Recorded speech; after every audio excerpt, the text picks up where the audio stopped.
What would happen if you built a refuge for a persecuted people in a place where another people already lived? In the next few minutes, you'll learn why this moral quandary is at the root of the struggle between Israelis and Palestinians.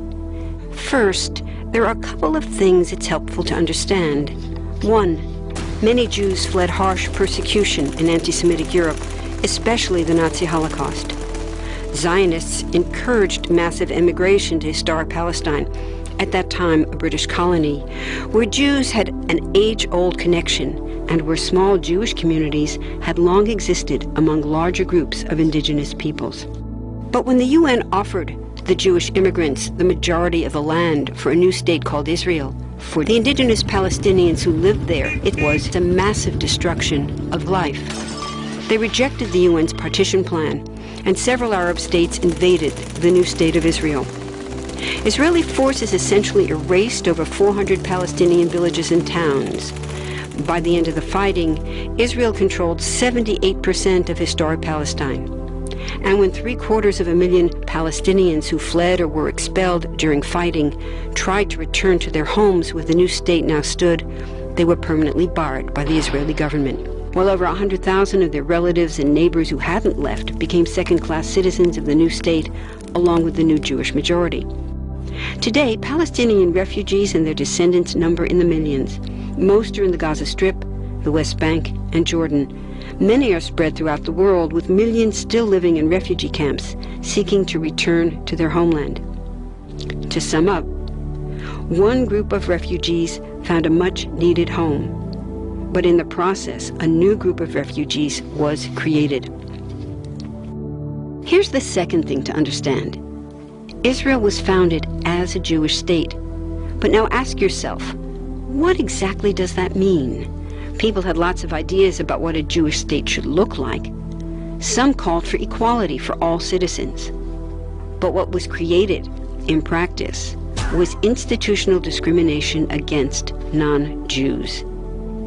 In other words, Israel ended up being built on a blueprint of exclusion.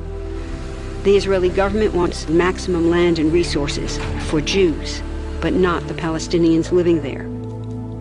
That's why, inside Israel, Jews get special privileges, including rights to land and housing, that are denied to the Palestinian citizens, who make up 20% of Israel's population.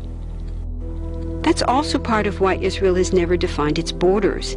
In fact, they still hold on to land, the West Bank and Gaza, that they conquered in the war in 1967. Since then, Israel has built Jewish settlements throughout the occupied West Bank, building Jewish-only cities and supplying them with infrastructure like roads and army camps, schools, and even a college. Military occupations are meant to be temporary, but after 40-plus years, this one looks permanent and entirely unjust. In the West Bank, Israeli Jewish settlers and Palestinians live on the same land, but must live under two completely separate and unequal systems of Israeli law. The Jewish settlers dominate the natural resources, including water and agricultural land, and they're backed by the Israeli army.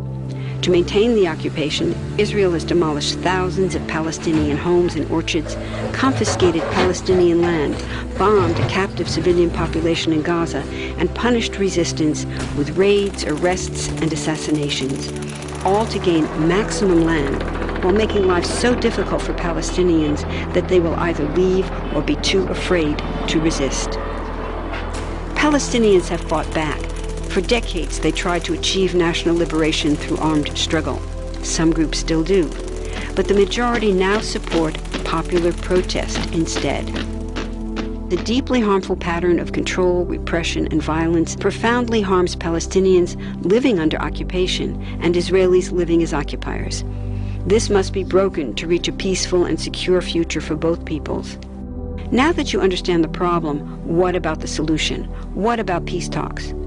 So far, over 2 decades of U.S.-backed peace talks have actually made things worse by helping Israel continue the occupation. It's been years of talking while Israel massively expanded the Jewish settlements and literally redrew the map. Peace talks are good if they're real, but not when they're theater to cover a land grab. So now what?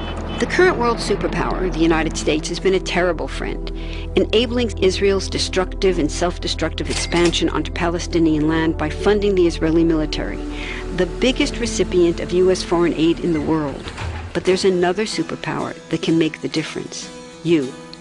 There's a movement with hundreds of thousands of people just like you across the world, including Palestinians and Israelis, protesting, educating, divesting, and boycotting, all to bring nonviolent international pressure on Israel to stop violating human rights of Palestinians.